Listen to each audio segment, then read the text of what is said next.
I'm Joseph. And I'm Nick. And this is Fish Jelly. How are you? Good, how are you? Okay.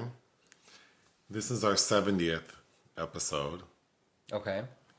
Can you guess which episode has the most streams? No. Do you want to try? The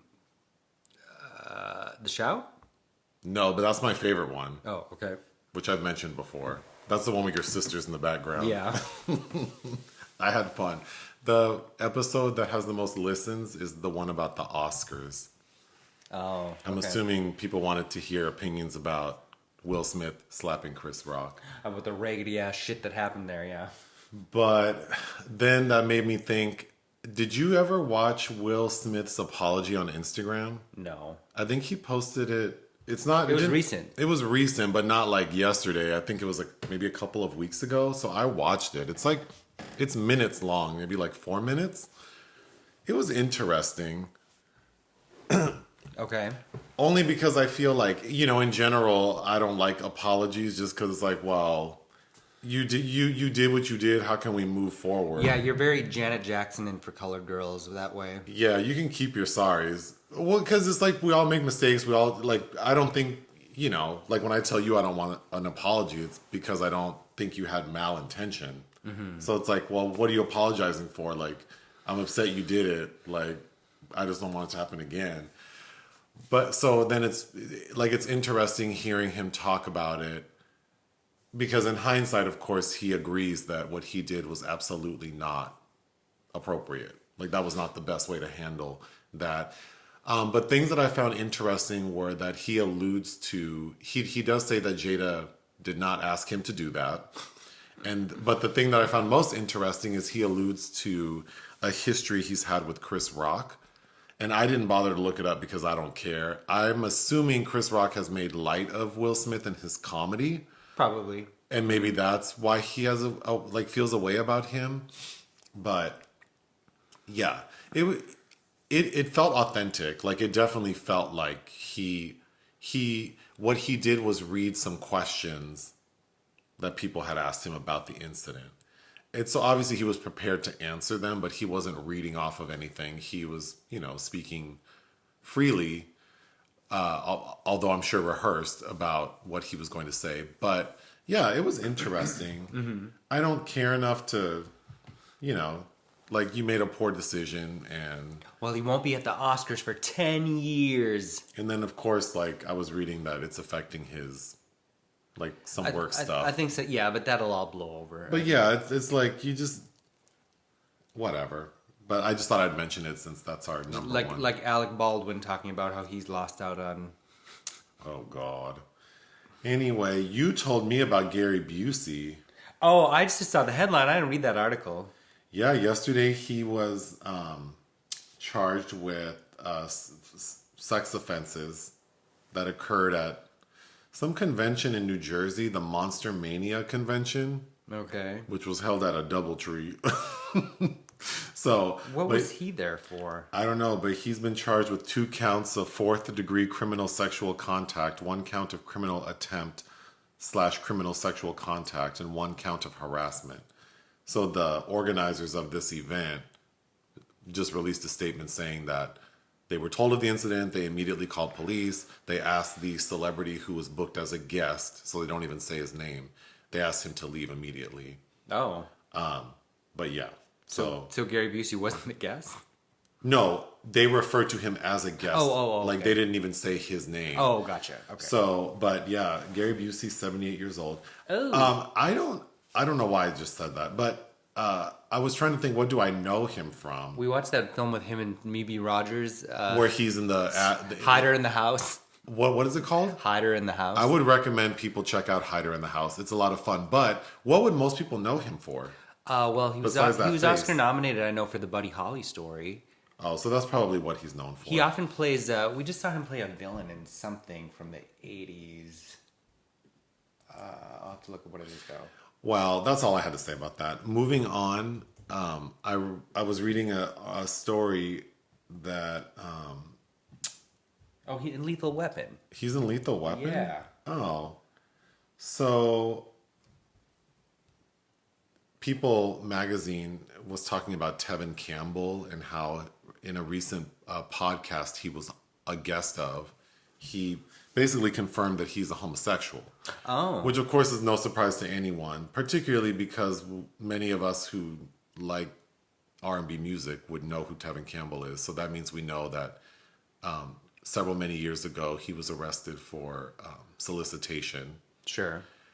But I listened to what he said, and I don't know, it made me feel happy for him because I can only imagine how difficult it was for him back in the early 90s, being an adolescent and knowing that he probably was gay and being forced to sing this music that didn't align with his budding feelings, and then, ultimately becoming an adult, and then his career after, his biggest song is Can We Talk, and then after that, the following, I think he had 2 albums were not hits. But, then being an adult and just how hard it must be, like, people like George Michael and a lot of these artists who sing songs that Ricky Martin. But then those people enjoyed a lot of success and were able to sort of create a bubble for themselves. Tevin Campbell didn't have the resources to do that, so he was just out in these streets. But starting in, I believe, like maybe like 2004, he was on Broadway in Hairspray. And he said that's when he was for the first time around a lot of other gay people, and it was very affirming, and that he was never in the closet. Like, everyone close to him knew when he came out when he was like 18 or 19. Sure. But of course, the industry said, like, you cannot, especially you're like an R&B crooner, like, you cannot. But it seems like he's finally sort of come into, like, accepting who he is. And for some reason, I always liked Tevin Campbell. Beyond several of his songs I like, I just always felt, probably because we're the same age, and You were watching some interview with him recently, and I was struck by, I think, wasn't he asked... His musical tastes are varied. He's very knowledgeable and eclectic. I mean, because he had mentioned Patsy Cline, which I thought was fast, because I don't like country music at all, and that's probably the closest I'll get to it, but she was one of the women my mom would listen to a lot, and I grew up really liking Patsy Cline and would agree with that sentiment, but... Based on the analytics, I'm assuming most of the people who listen to our podcast know who he is. But if you don't, look him up. He has a beautiful, beautiful voice. He does. Again, his biggest song is Can We Talk? But it's funny watching old music videos. Oh, he's so little looking. He's so little. Yeah. But that voice is amazing. Yeah. All right. We don't really have to talk about Drag Race, except we watched Celebrity Drag Race, and the celebrity to be revealed last week was Taylor Dayne. Which we already knew. Because, she has distinct features. She does. That mouth's a little Carly Simon-ish, but okay. But, she's not known to be... She's an amazing vocalist, but she's not really a mover. As she demonstrated, yes. Yeah, because she... this week's challenge was to do like choreography, and she couldn't. However, the person who won, we still don't know, we can't tell who they are, but they are a phenomenal dancer and performer. And this guy, I mean, I'm assuming he identifies as straight. He keeps talking about his 2 daughters. And he has 2 daughters, and he comes across as like a dude, which I find so amazing that like this dude with 2 daughters like is on this show doing drag and fucking killing it, and seems to be really like just enjoying the experience. And then for his number in this last episode, he did Show Me How You Burlesque, I think, which is that song from the movie Burlesque with Christina Aguilera and Cher, and he says that that's his daughter's favorite movie. I'm guessing that this person is AJ McLean from Backstreet Boys. But I think that's a good guess. I because of the tattoos, but then the hair seems lighter than what I think AJ's hair is. But he also might be very gray, and so he just colored it. And then I looked up his daughters, who appear to be like adolescent age. So maybe burlesque makes sense. But I thought, how cool that the dad is on this show in drag, performing a song he knows his daughters love, and he did an amazing job. And why, he seems very respectful. Well, he's not like making a lot of excuses for like why he's doing this. He's just comfortable in his skin, and he won and then he won the first episode for doing Alanis Morissette's "You Oughta Know." Yeah, so I'm really enjoying that. And then we watched... There's so much Drag Race. There's so much Drag Race because then we watched Australia, which the only thing I'm going to say about Australia is this most recent episode was the Snatch Game. And one of the queens, Queen Kong, is of Polynesian descent. Samoa and Tongan. Yeah.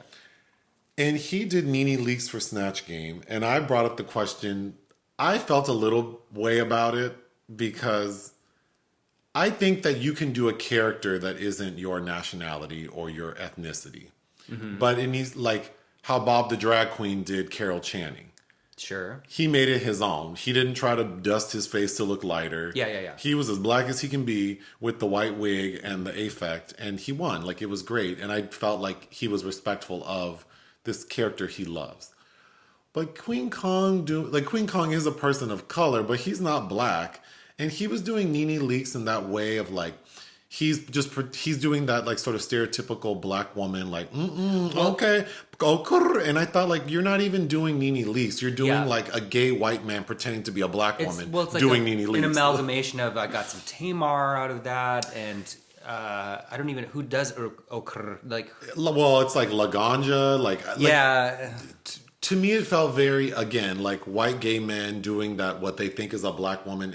Like, it's just, it's bothersome to me. And then the fact that this person of color then chose to do it that way makes it even worse. He's just kind of a very rigid, stiff person. And I'm impressed by him and his ability to communicate. I think that so I guess my question is it... I just don't think a woman like Nene was the right choice for him to do that, because I just to portray her in her essence, which I don't know. It would be like, I don't know. He should have done Angela Bassett to me. If he was going to do a black woman, I think he should have done Dwayne "The Rock" Johnson. Yes, actually, that would have been funny as like a gay man, because he references. And he looks like he could have easily looked like The Rock. Back in the early 2000s, Dwayne "The Rock" Johnson would say that he would like to pretend to be gay because of the reaction he would get. Yeah, I mean, he could have done so much, but that's also pigeonholing him, because like, oh, so this Polynesian man, his only option is to play The Rock. Is it pigeonholing him like Derek Barry doing Britney? It's like, play to your strength if you want to win. So I don't, My issue is this man doing Nene Leakes, and he's not black, and then he's doing her in that stereotypical way of like trying to portray a black woman, and then and that wasn't even good. Yeah, he didn't even get the neck rolls and the snapping. He didn't even get that right. So it was like, Laganja would have done that. Yeah, I feel like any of these white gay boys would have done it better than him. So that made it worse. And then I just think like, wow, it seems tone deaf, because what if that'd be like, what if I got up there and tried to be some Polynesian woman? Well, and I got up there eating hot dogs and cabbage and spam and had a prosthetic with a big neck and long ass black hair and started, you know what I mean? Like that shit is offensive. Mm-hmm. So it's like, I don't think it's any different what he was doing. Obviously was not the intention. Which is interesting, because the entire episode he's talking about race with one of the queens, and then the challenge from the previous episode before Snatch Game, the challenge he had was like with the white queen, and they did a bit on like white privilege, and so it's like, and he spoke eloquently about it. Yeah, he's very articulate. So then for him, the next episode to do this felt like, you tripping. But moving on, then we decided to put in Drag Race Philippines, mainly because one of the judges is someone we recognize, Jiggly Caliente. And the trailer for the show looked kind of raggedy. Sure. So I think we both assumed like this might be fun because it looks raggedy. But I have to say, I was impressed by the production. I was actually impressed by Jiggly's judging abilities. And then I was impressed by Jiggly. I think the queens... So we watched the first episode, and it was like a talent contest. And it was very rapid. They all had like... a minute. It seemed like barely a minute. But they were pretty inventive. And the ones who perform their own music, some of those songs, like, I could imagine hearing them in like Forever 21. Like, they weren't the kind of schlock you hear on US Drag Race. I was actually very impressed. The queens were funny. Their looks on the runway were admittedly better than I thought they would be. But not because I don't think Philippines drag is garbage. The trailer was kind of raggedy. So and then, again, not to sound like some stupid American, but it does benefit from the fact that these contestants speak English a lot. Yeah. It's like 50% in English. So as someone who doesn't speak Tagalog, it makes it very easy to watch. It's like, as I said, it's like listening to people speak Spanglish in LA. It's just like slipping in and out of another language of Spanish is like, Because Holland slips in and out of English Holland too. speaks, but I would say like 25%, but Philippines like 50%. The only downside is the judge, who I recognize. I used to follow him on Instagram. He's like an amazing makeup artist who does like transformations. He looked amazing. Yes. Like, I mean, I would say second to RuPaul. Like, he looked amazing. Okay. As far as transformation and the makeup skill. Sure. And I'm assuming he probably did his own damn makeup. But that man can't host. He seemed really stiff. nervous, and he was looking in the camera and kind of like didn't like averting his eyes, and so I think maybe he'll grow into it. But other than that, I was impressed. All right, we have several questions, so I just picked two of them, which I'm trying to keep a list. So maybe one day, 20 years from now, I'll get through all of them. I don't know. Oh boy. The first one was, why do I hate Paula Patton? Yeah, why do you hate Paula Patton? And I thought, I don't hate Paula Patton. You said I don't like her, and I smiled. No, it was in a video. No, and you said, dear listeners, anytime Paula Patton comes up, there's a litany of remarks made. I'll be honest. I don't like her face. When she smiles, she does that Britney Spears thing where it's like her lower, like her mandible sinks in. So the problem is Britney. No. It's layered. So, oh God. So, okay, I don't like the way she smiles, but let's back up. The only movie I can think of her in is she's in a movie where she plays a flight attendant. Baggage Claim with Jill Scott. And then, is she in Jumping the Broom? Yes. Okay. That movie's terrible. So I can only think of her in two movies. No, what Precious. I don't remember her being in Precious. She's the only part I cried at in Precious. I don't remember her in Precious. Okay. And then I know she was married to She's Robin the lesbian. Thicke. She was married to Robin. She was married to Robin Thicke. I don't dislike Paul. She didn't do anything. It's just I feel like, this is also maybe, it's not her fault, but I feel like Hollywood doesn't know what to do with fair-skinned black women except like try to like sexify them. And I feel like Paula Patton is not inherently a sexy woman. She's beautiful. She's a beautiful woman. But I don't think her personality is sexy. So it's not her fault. She's just working. So I feel like she's more like, who she's like to me? Jessica Simpson. Oh God. Like, she's like kind of like... You're comparing her to all these dumb white ladies. She just seems kind of basic and goofy, but then because she's beautiful, she's being presented like va va voom, but she doesn't embody that. So I think anytime I see her, I just get kind of like, ugh. Like there's nothing to her. Sure. She doesn't bother me. But I don't dislike Paula Patton. Like, she's not the enemy. So I think it's funny that someone worded it like, why do I hate her?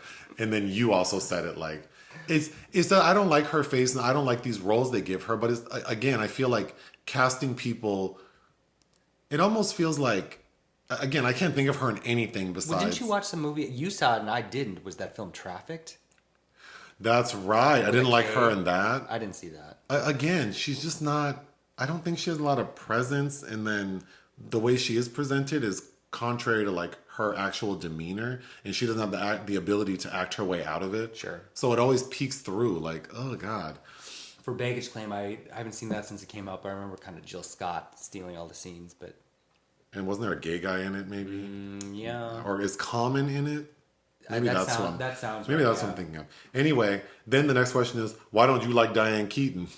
Whom, you? Yes, you. Me, Nicholas? I don't dislike her. So we going back. So I don't like a lot of the things she's done over the past 20 years. I just think she's kind of wasted herself, and yeah, I don't know. I also think she's kind of a loony, like learning that she was supposed to be in the Stepford Wives in the Catherine Ross role. She had accepted the role, and this is according to I remember Brian Forbes interview with I believe with him, the director, and the cat just came out of her den. Diane's juju coming to get me. She had spoken to her psychic and said there was bad energy about the script, so she had to drop out. I don't know. She's fine. I seem to gravitate towards women of a certain age, as in being interested in seeing what they do on screen. And I don't know. I just think she's done the same thing over and over again. I do enjoy her in Something's Gotta Give, and if I have to rewatch a Nancy Meyers movie ever again, it would probably be that one. But yeah, I don't know. She just doesn't do it for me. It's kind of like how I feel about, every decade of who is famous, who I prefer. Like I prefer Dietrich over Garbo. I prefer Joan Crawford and Betty Davis over Doris Day. Like I prefer somebody edgier, somebody that's got something to say. I don't know, Angelica Houston over Diane Keaton. Anyway. Well, moving on. So movies that were released that we didn't cover. The first one is Dragon Ball Superhero. Is that the title? Yeah. That's an awful title. Tetsuo Kodama. It's called Dragon Ball Superhero? I believe so. That's what that says. I have no idea what this is. I don't know. We didn't go. Okay. Next is The Immaculate Room. Yeah, you passed on this. It's starring Kate Bosworth and Emil Hirsch. Neither of whom make me interested in really seeing a film, but it's directed by Mukunda Michael DeWill. You were interested in another film of his that was just released like either last week or the week before, starring Ryan Phillippe and Jim Gaffigan, called Collide. Oh yeah, I would have watched that. Which is so funny because the publicists for that are like, oh no, we're not giving this out for review. But I must have received 25 emails about reviewing The Immaculate Room. Oh, well that makes me want to watch the other one. Yeah, right, that's why I'm like, Next, The Territory. Yes, National Geographic documentary about... I think it's about a group of Brazilian farmers that are have taken over some land that is inhabited by indigenous populations. But that's all I know about it. But next, 3 Minutes a Lengthening. Bianca Stichter directed this documentary, which I missed out of Sundance. But it's a 16 millimeter film. It's about a snippet of a 16 millimeter film about. I think it's set in a concentration camp in a Polish village, obviously during World War II. But that would be something I would watch. But lastly, Delia's Gone. Directed by Robert Boudreau. I showed you the poster for this. If we had unlimited time, I would have insisted on watching it. But Marissa Tomei in the poster playing like a... Oh, you did. She was almost... Well, I recognized her, but it was one of those where it was kind of leading because I could tell that you were asking me because this person looks crazy as hell. But if you wouldn't have done that, I wouldn't have known who she was. Do you know who this is? Because she looked like she was indigenous in that poster. It looks terrible. But it co-stars Stephen James from If Beale Street Could Talk, among many other things. Moving on to things we watch for fun. I think these are all you. So you watched something called The Kingdom? Yeah, so Lars von Trier, who you know as a director, he directed 2 seasons of a television hospital series with supernatural elements called The Kingdom. The first season was 4 episodes from 94. The second season was 97, also 4 episodes, starring a litany of Danish notables and Udo Kier. Straight out the gate, did you enjoy it? Yes, I've seen it before on VHS. But Lars has directed a 3rd season that's 5 hours in length that's going to premiere at Venice. So in preparation for that, I'm rewatching the seasons. So I finished the first one, which is very entertaining and it ends on a nice note. But of course, this series, Lars von Trier said David Lynch's Twin Peaks had influenced him to make it. And in turn, this series influenced Stephen King to make his hospital series, Kingdom Hospital. Okay, then I Shot Andy Warhol. From 1995, Mary Harron, which I didn't realize was Mary Harron's debut. I walked in on you watching this and I thought it looked raggedy. Did you like it? I did. Okay. I like Lily Taylor, who plays Valerie Solanas, the lesbian who shot Andy Warhol, played by Jared I didn't Harris. know that he had been shot. Yeah. So she wrote a very famous manifesto that was published because of her antics in shooting him. Called Scum, which was I'm forgetting the name. The acronym stands for basically cutting up men. She was it sounded like, and it's played by Lily Taylor, like a very smart, misunderstood person who didn't really have anyone to turn to that would be helpful for her. But I did enjoy that. Well, who I especially enjoyed in that was Stephen Dorff as Candy Darling, who I thought actually looked quite beautiful as Ms. Darling. And I imagine if something like this were made now, a cis hetero male would not be cast in that role. But I was fascinated by his portrayal. I thought he did a good job. Lastly, Catch the Heat. You watched this with me. What? Oh my gosh, with the Asian lady, Tiana Alexandra. Oh, I highly recommend people check this out. Okay, so Kino Lorber just put it out on Blu-ray. It's from 1987, directed by Joel Silberg, written by a very famous screenwriter named Sterling Siliphant, who wrote In the Heat of the Night, starring Rod Steiger, and Sidney Poitier. Rod Steiger stars in Catch the Heat, and Siliphant's wife is Tiana Alexandra. It's a lot of fun. It's ridiculous. Yes. It's basically this like FBI agent. Yes. This woman who goes undercover because there's this like trafficking ring but really it's like drug trafficking, but they're using these Asian women. All kinds of women. What they're doing, how they're transporting these drugs, is they're convincing these women that they need to get breast implants. So Rod Steiger can make them a star. So they ship them to somewhere. To San Francisco. And then the surgeon... it starts in San Francisco. No, yeah, sorry. They go somewhere, and then the surgeon is implanting like these implants, but they're filled with the drugs. With heroin, yeah. And then when they get back to wherever they're going... they're told that like, oh, there's something wrong with them. We have to replace them. And that's how they're doing it. But some women get sick. They die. Some, one character we hear ends up having to have both breasts removed and they're not replaced. So they kill that woman who wants to go to her own doctor before her trip. Oh, that's right. And so they mutilate her breasts by ripping the drugs out. That's right. So, I mean... this movie is silly as hell. Mm-hmm. So, but I think the premise is very interesting. Which is Tiana Alexandra, I believe, is Vietnamese, and they have her playing the woman she's representing to Rod Steiger is a Chinese woman. And then the man, like her partner, is in love with her. David Dukes, who has top billing. Oh, and he's so unappealing, especially for this beautiful woman. And then there's a scene where he professes his love to her that we. Rewound, and then I even made a video, which I might be able to put into the podcast because I think I still have it somewhere. What is he like? If I can, I'll put it right now. I love you for Jesus Christ's sake. Yeah, I love you for fucking sake or whatever. And then Brian Thompson, looking crazy as he always does in the beginning, playing this misogynist asshole that Tiana has to take down. Anyway, the poster art's fun. The opening of the film is funny. And then her little, like, whatever, martial arts or whatever she's doing is so raggedy, but it's funny. I would definitely recommend watching it with people and alcohol. It reminded me, if Tira Satana had a better handle on acting than...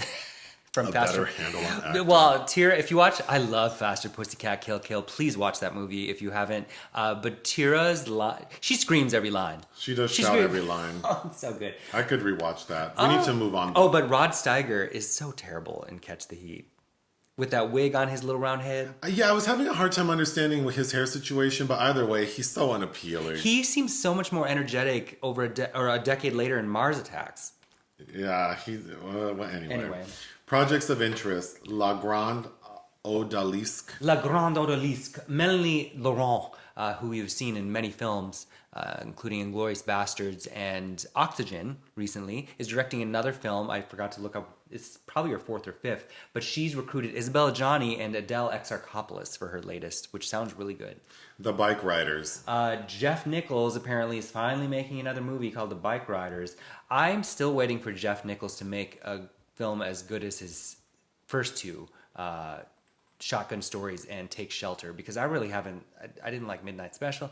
Anyway, he's reuniting with his muse Michael Shannon and apparently Boyd Holbrook. Wise guys. Barry Levinson, old school director. He's reuniting with Robert De Niro, who he previously directed in Wag the Dog in '97 for a film called Wise Guys. Wizard of Oz. Kenya Barris is remaking The Wizard of Oz. I don't know anything about this, but I'm definitely interested, particularly because, yeah, for such a notable black creator to redo The Wizard of Oz when there's already an a black interpretation of that story, I'm very curious to know how he would sort of. Sure, but if you think about The Wiz, which Diana Ross worked so hard to get that off the ground and for so many years, and then it wasn't the hit it needed to be, and she wasn't in another theatrical feature after that. I think Sidney Lumet is a fantastic fucking director. Was he right to direct The Wiz? There weren't any black directors that were able to command the budget they needed because we didn't allow them to back then. So maybe there is something. Maybe we can get a Black Dorothy. But that's what I'm asking. Do we know, is this going to be From what I know, that he has access to materials from the original that I think The Wiz did not. Maybe storylines and... I don't care for Kenya Barris, but I trust that but based on his... I think he's a good writer. Because based off of Blackish and the spin-offs that I've seen, and then the Netflix series with Rashida Jones, I trust that he'll handle it in a way that wouldn't bother me. But I'm just very curious, if it will lean more Wiz or more The Wizard of Oz. I think there's so many interesting things you could do with it, but... I can't think and then, of as a kid, I was, L. Frank Baum wrote Wizard of Oz. There's a whole Oz series, and I remember being so happy as a kid discovering Ozma of Oz and the Return to Oz. And I keep saying I want to watch The Return. With Fairuza Balk. Yeah. We have it. I bought it for you years ago. That'll have to be a secret movie. I say that all the time, and then I forget what I said. You need to have a list. I know. I'm not good at being prepared. Lastly, something with Johnny Depp, I think.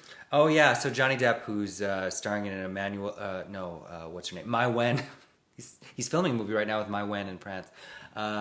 He has announced that he will be he's directing a movie about Modigliani. Oh. Hopefully he doesn't star in it. Do you remember the last movie Johnny Depp? I like that name, Modigliani. Yes. Yeah. Do you remember the last movie Johnny Depp directed? No. The Brave, starring Marlon Brando, or as the bootleg DVD we own said, Marlon Brando. What? Yes, that's the one where it's very infamous because it wasn't released here because of the reaction at Cannes, where Johnny Depp plays an indigenous man. Have I seen it? Yes, you watched it. It's terrible. Oh. He plays that indigenous man who sells himself to a guy to make a snuff film so he can give his money to the family they need. You don't remember that movie? No. It's terrible. I kind of remember No, I don't. I'm lying. I really don't remember. No, actually, no. The reaction at Cannes, I think, was very positive, which was misleading. Okay.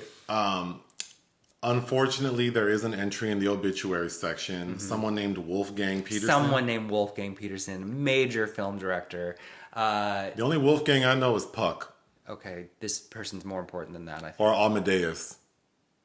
Okay, well, arguably he has the corner on Wolfgang importance.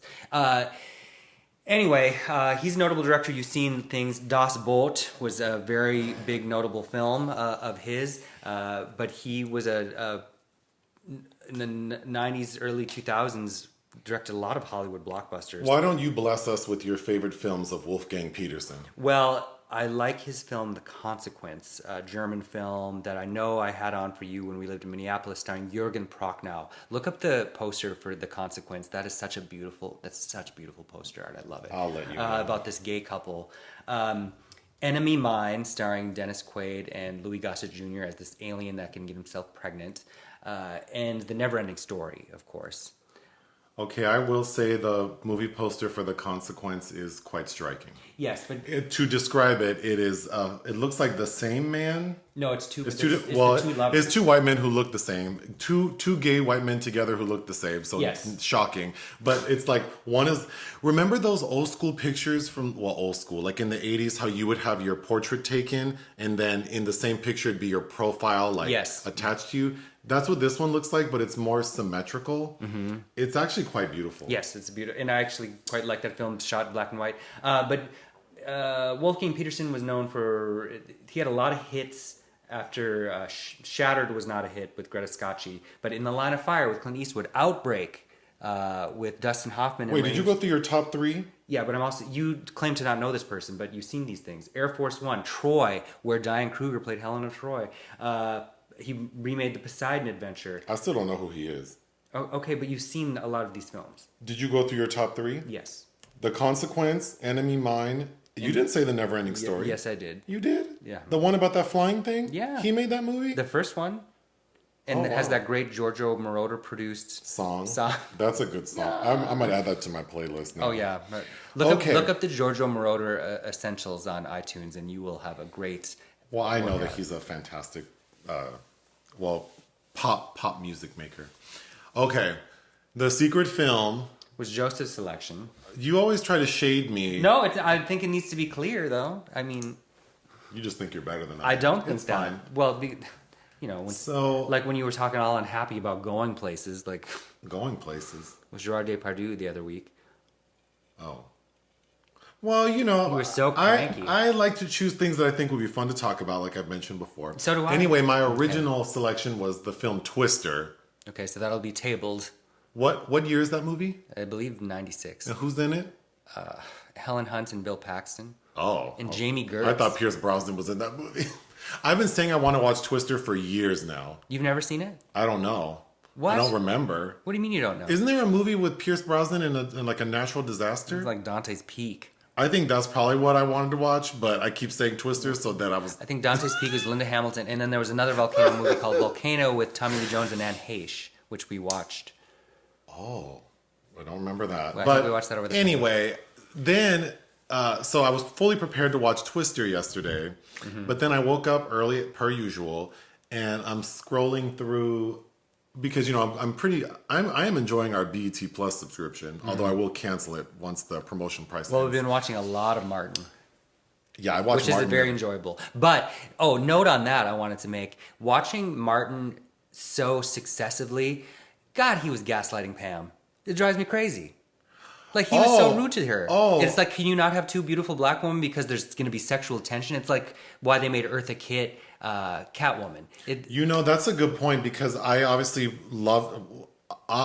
because I've said it before, loved the show Martin and have watched every episode.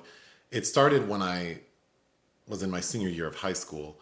But, you know, of course, watching it weekly or episodically versus streaming it and just watching it back to back over the course of 3 weeks now? Yeah. Yeah, my biggest takeaway is Martin becomes increasingly more ridiculous. Yeah. And I think it was probably the executives saying, like, well, this is what... Gets the response. Yeah, the demographic likes when you're loud and crazy, so he just becomes more and more ridiculous. And then he is so mean to Pam. And it's weird because all the jokes he makes about Pam don't apply. No, because she's beautiful. Because she's beautiful and her hair is laid. Because he calls her Beady Bead because he's trying to say that her kitchen, the back of her head, the back of her neck is nappy, but it's not. So I think that takes the wind out of the insult, and that's probably why they thought it was okay. But watching it in rapid succession it's just uncomfortable. Well, yeah. Well, especially because you have Gina not also kind of stepping in sometimes. Like, don't talk to my friend that way. And then how is Gina not like... I mean, there are a few episodes where... Actually, there is one episode in particular where the end of it, they're all insulting each other and defending... Because, you know, at one point, Tommy starts dating Pam. Yeah. So they're defending each other. And then, it's getting pretty heated. And then they storm out. And then Gina says to Pam, like, are we still meeting you for dinner tonight? And they're like, yeah, girl, see you later, bye. So they're trying to imply that, like, this is just how they get down. Right. But, yeah. Anyway, BT Plus. So this yesterday morning, I'm scrolling through BT Plus, and I see the poster for the movie Big 50, the Delronda Hood story. Presented by American Gangster. And I thought, oh, this looks interesting. And then I see that Remy Ma is playing Delronda Hood. I have no idea who Delronda Hood is. I read the synopsis and I think, oh, and then Tank is in it, the R&B singer Tank. Mm-hmm. So I started and I watched the first 10 minutes and immediately I'm like, oh, this has to be it. Because this shit is ridiculous. But before we even get started, after watching it, what was your overall thought? That it's better than some of the bullshit I've had to watch lately. It certainly does feel made for television, but what I was struck by is kind of like the Michelle story, this narrative, this true story of a black woman that, you know, does feel a little bit more warts and all than the sanitized bullshit we have to watch, like about Aretha Franklin or somebody of that ilk. So I did appreciate that she's really putting it all out there. Well, then connected to that, so the movie is very similar to like the Michelle story on Lifetime, straight out of yeah. Is that what it's called? Anyway, it's one of our podcast episodes. Actually, our third most streamed podcast episode is that film, Dre, Suge, and something. Anyway, Yes. Yeah. anyway. Just like that movie, the actual woman, Delronda Hood, she is in the film sort of providing narration. So, and it's warts and all. Like, she's telling everything. Very straightforward. Like, yeah, I was hoeing. Yeah, I did this. Yeah, I did. But... Yeah, it's Surviving Compton. Surviving Compton, Dre, Suge, and Michelle. Yeah, that's also, like, I think it's either the third or fourth most listened episode. Anyway, Delronda Hood was a major drug dealer in Detroit during the 90s and early 2000s. And then she got hemmed up in like 2013, I believe. Mm-hmm. But the movie is just like a biopic. And it is all of the... You know what it feels like? It feels like BET Plus approached her and said, we want to tell your story because you've had a super interesting life. And she basically gave them like the highlight reel. Mm-hmm. Because every scene is just like a different crazy moment. Yeah. And when you put it all together, it does feel chaotic, but somehow I think hearing Delronda Hood speak and actually seeing her and then seeing Remy Ma play her, I actually felt like kind of a warmth towards her. Mm-hmm. And it is wild what she went through. Oh, yeah, for sure. Although she is, how we see her is speaking in front of a group of young girls. Well, that's my very first note. So the film opens with Delronda, the actual Delronda, walking into like a community center or a classroom that's filled with adolescent girls. Mm-hmm. And when she walks in, all the girls look like, because Delronda Hood, her nickname is Big 50. Mm-hmm. I think the 50 refers to her bra size. Yeah, like, she has... she's a broad-shouldered lady. She's not tall, but she's corpulent. Those are bigger than Anita Ekberg's. For anyone who's familiar with the now deceased drag queen Lady Red Couture, yeah, she's giving me Lady Delronda Hood looks like Lady Red Couture. Oh, yeah. So she walks in a fur coat and her titties pushed up to the high heavens, and you can see all these young girls look at her like, oh my God. And then she sits down and she just starts telling them her life story. And then throughout the film, we get snippets of these girls listening to her and the visual of Delronda speaking. But the film opens with her as a little girl at home with her mom, and then we see that her dad cheated on her mom, and the mom shot at her dad. Mm-hmm. She didn't kill him, but she shot him. And mom is played by Debbie Morgan. Who, after that scene, they'll give her this terrible blonde wig. But it's made clear that her upbringing was volatile. She spent her childhood living with her grandmother, like with her mom in her grandmother's house. She got pregnant at 15, had the baby, started selling drugs, but before that was running a brothel, got hooked up with this man, had more kids. She got in trouble with the law a couple of times, and then finally got in trouble for selling like a kilo to someone like she got hemmed up, did 2 years in a state prison. She talks about how hard that was. And because of that stint in state prison, she found religion, and that inspired her to get out the game. And now she just dedicates her time to being a positive influence. And I thought her story was pretty remarkable. And so some things I wrote down were particularly the scenes earlier in the film are pretty laughable. Like the opening scene when the mom is shooting at the dad. I mean, that is like out of like... I mean, that could have been a scene from In Living Color. Right. But, you know, like sometimes things happen in life that are so outrageous, I think, that depicting them... It's like our reaction is to laugh because it's just like, this is so outrageous. But yes, how some of it's staged is, yeah. We moved, so then after Deborah Morgan, that character, it's not her playing that character, but the mom shoots at the dad. They separate and leave and move in with his mother. So Delronda, her mom, move in with her dad's mom. Mm-hmm. And that mom has 17 kids. Mm-hmm. So then we get a scene of the house with all these people walking around. Like, that's how they're demonstrating that there are a lot of people there.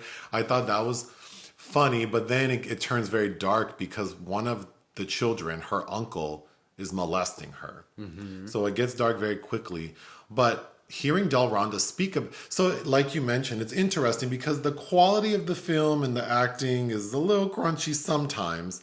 Although I think once we hit Remy Ma. Once we get to Remy Ma, it kind of has a nice energy about it. Then I think the performances are quite good. The production value is not where I would like it to be, but you had mentioned as we were watching it towards the end that had a better director taken this project on, I think Remy Ma could have really...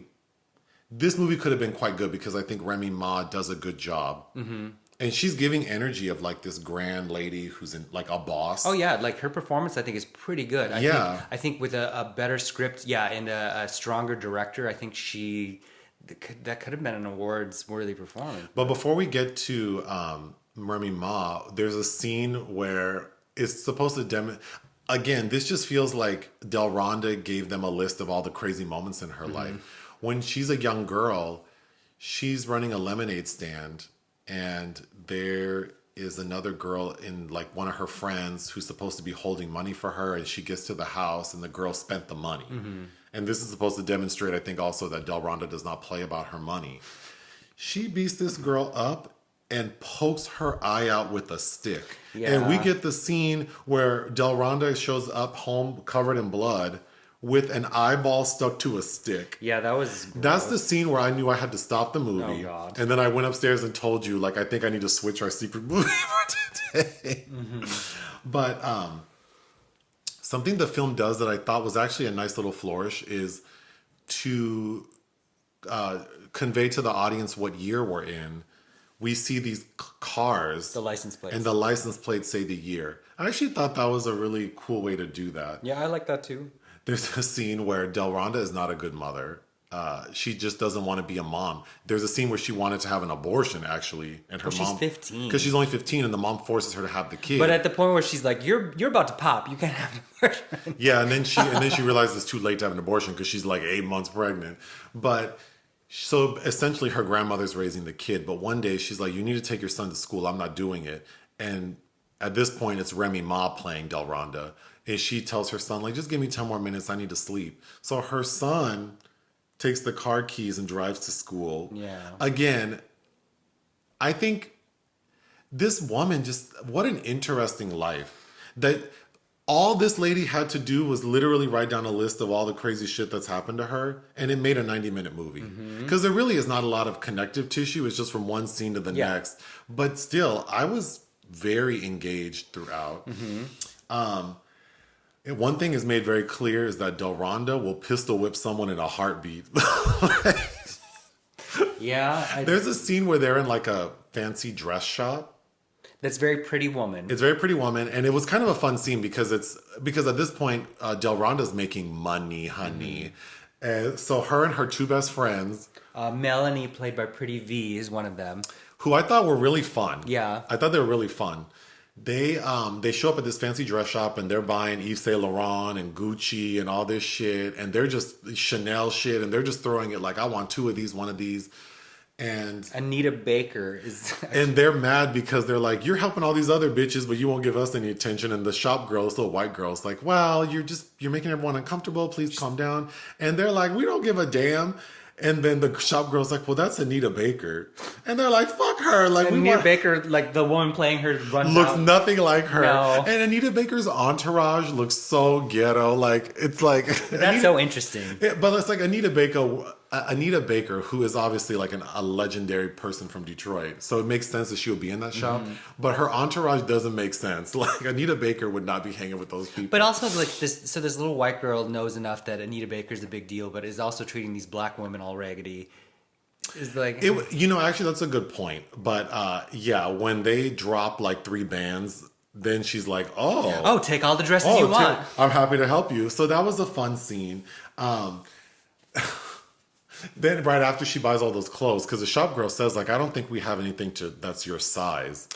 So then she's like, well, give me 2 of them. And then we cut to, she had a friend deconstruct all these like Chanel dresses and make her a bigger dress that fits her, which was actually kind of fly. Yeah. But I thought that was a cool scene. Then we get to the point where Delronda meets the character played by Tank. I think his character's name is Slim. Yes. And he gets her into the drug game. Because before that, she was doing like hoeing and IRS, like fraud. tax fraud shit, which she did get in trouble for, but not enough to stop her. But then she gets into drugs. And then Slim says, I'll take you under my wing and teach you everything I know. So he's showing her how to bag heroin. And she refuses to wear gloves. And he's telling this bitch, you need to wear gloves because that heroin's going to seep into your skin. And she's like, I know all about this. And then we get a scene of her bagging the heroin and she's sweating. Yeah. And he's like, bitch, you about to OD. And then clearly she's OD'd on heroin. I thought that was a really funny scene. That was creepy. Again, it just sounds like from her list of weird shit. Oh, that one time I was bagging heroin without gloves. Yeah, don't do that. I never would have known. There's a scene where now she and Slim are like working together, and I don't quite understand why he was doing this, but he would go to the like local community center and drop off garbage bags filled with cash. He's trying to give back to the community. I'm assuming he was trying to, like all these movies where these like organized crime, drug dealer type people, they want to sort of have value to the community. Like these Russians in West Hollywood. So I'm sure that's what it was trying to convey, but that was a funny scene because then later on in the film, after Slim is dead, spoiler alert, then Delronda shows up to give money to this lady and she doesn't want it. Because she says she's a hoe and a thief. But then Delronda says, like, you know, you didn't have a problem with this man, but then this black woman comes to you and you want to call me a hoe. And you don't, how the fuck did you think I got this money? The same way he did. In fact, he showed me how to get this money. So I thought that was actually a very interesting and kind of meaningful moment. Okay, for anyone who's familiar with like 90s fashion, everyone is wearing Karl Kani. Yes. To the point where it is distracting. Well, there's some FUBU. It's mostly Karl Kani. When we get to the 2000s, we see a little baby fat. But it's just everyone's wearing Karl Kani. It is distracting. And some cross colors. And I will say, Remy Ma looks good. She looks really good. She looks real good. The hair, her hair's laid. The Braxton's her wish. makeup, the teeth are bright and white, and then her outfits. I thought she looked good. Then we get to Remy's. Would you say that she's all the way up? All the way up. Then we see that she gets 30 months in prison, and then it's in prison that she learns that she has sarcoidosis. And when she first says it, as the actual Delronda, she's telling the audience watching, like she's going to describe what sarcoidosis is, and then she goes, just Google it. And I did, and the image that pops up And the image that pops up is this black lady in a wig holding her neck, being like, ooh, my neck. looking like Larry H. Parker got me 2.1 million. So then Delronda, we get sort of a moment where she's not feeling well, and that sort of weakens her a little bit too. Then one of her best friends marries her son, and that creates some drama. There's another scene, again, another crazy moment in Delronda's life where she takes one of her sons to get pancakes every Saturday morning, and this like thug shows up to confront someone else, not her. And like they all have to leave the restaurant, but while the son's there eating his pancakes, he has to witness like a man get shot. I thought that was a good scene. That was interesting, yeah. There's another scene where because Slim goes to jail, gets out and goes up to a strip club, and these guys give him a hard time. And he just goes outside. The 2 guys roll up on him outside the club and he shoots them. But earlier in the film, he told Delronda, if you shoot someone, like if you have to be like serious about your shit. If you pull out a gun, you need to let people know that you shoot to kill. and then he didn't kill the guy, so then that came back on him, and he ended up getting shot. Yeah, immediately after that, like, wow. That's all I have, except that, yeah, I mean, I would recommend this movie. I thought it was a lot of fun. I think Delronda Hood is captivating, like the actual Delronda Hood, and I think the casting of Remy Ma was very effective. Yeah. Yeah, I agree. The movie was a lot of fun. I agree with that, because it's directed by Russ Par. And again, nothing wrong with how this person directed it. It feels like it's for the parameters of something for television. I think this has the... Well, and BET Plus doesn't have the... I mean, anything that's a BET Plus original is pretty bootleg. Yeah, at this point in but time. again, you know, like I think this is material that and with a performance that had the potential to be something much bigger than it is. But I looked up Russ Parr's filmography, and he did the Bobby DeBarge story in 2019. And when you told me, I'm like, who the hell is Bobby DeBarge? I know James and I know Chico. The older brother. Ain't nobody heard of Bobby.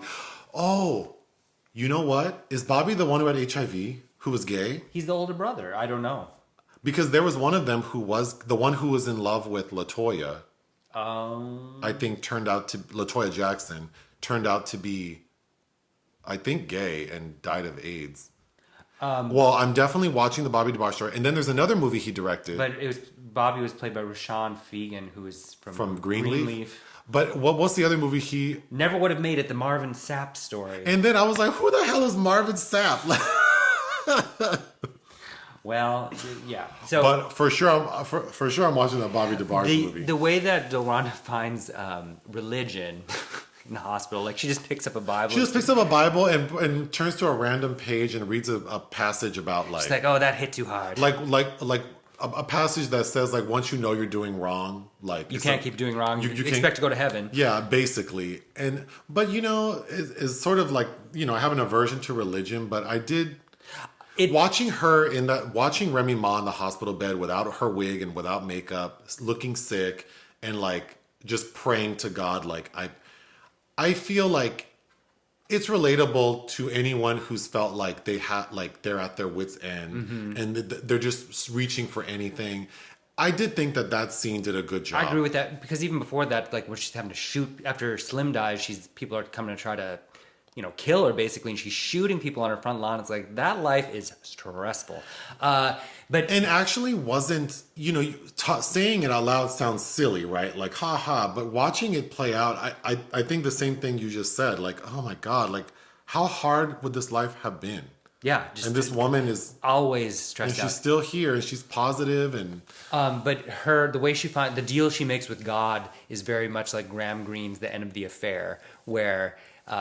the woman played by Deborah Carr and then Julianne Moore, who is having an affair with a man that says, if you save his life, I'll stop seeing him. It's kind of... Well, that's the Big 50, the Delronda Hood story. We have to end, but you are leaving for... Venice. Next Monday. Yeah, we have one more week of podcast. Okay. Are you reading anything? I finished Yukio Mishima's The Sailor Who Fell from Grace with the Sea, which was interesting, and I would like to read more of him. And then I read Florian Zeller's The Sun. Florian Zeller is a very notable playwright. His debut was The Father with Anthony Hopkins, which he liked. Oh, yeah. So he has a trilogy, The Father, The Mother, and The Son. The Mother has been performed on stage by Isabelle Huppert, but The Son is going to be in Venice, so that's why I read the play. It was okay, interesting. I'll have more thoughts on that later when it comes out. And now I'm reading Liar Mouth by John Waters. And then you're leaving us with a quote? It's by Mishima. True beauty is something that attacks, overpowers, robs, and finally destroys. Well, that explains my behavior. He killed himself. He committed public seppuku. So you agree I'm a true beauty? You are, definitely. Yeah, right. Okay. Anything else? Well, I got my ring on it. I don't know. No, you know what I should have said? You don't even like me. Okay. Okay, bye.